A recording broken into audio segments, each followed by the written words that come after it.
είναι αυτό? Ένα σπουργίτι.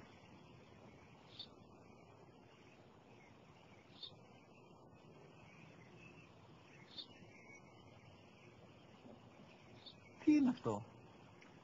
Μόλις τώρα στο πω, πατέρα, σπουργίτι είναι.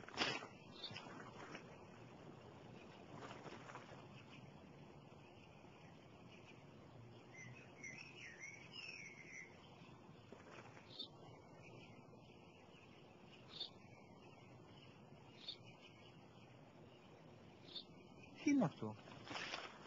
Ένα σπουργίτι είναι, πατέρα. Ένα σπουργίτι. Σπουργίτι!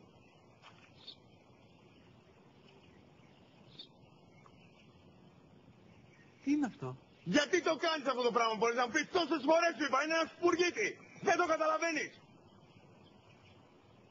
Πού πας?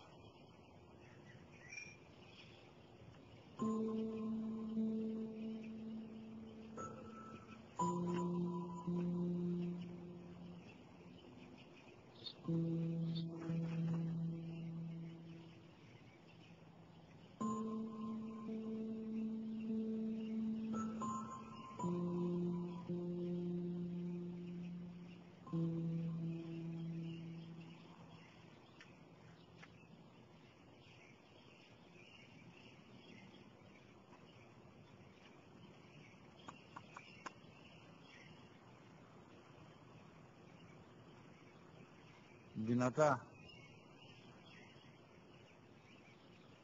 Σήμερα ο μικρός μου γιος που πριν λίγες μέρες έκλεισε τα 3 καθόταν μαζί μου έξω στο πάρκο όταν ένα σπουργίτι ήρθε και κάθισε απέναντί μας. Ο γιος μου με ρώτησε 21 φορές τι ήταν αυτό και του απάντησε και τις 21 φορές ότι ήταν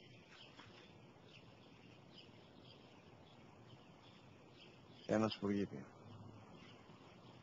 Τον αγκάλιασα τρυφερά και τις 21 φορές που μου έκανε την ίδια ερώτηση ξανά και ξανά χωρίς να εκνευριστώ, νιώθοντας στοργή για το αθώο μου αγοράκι.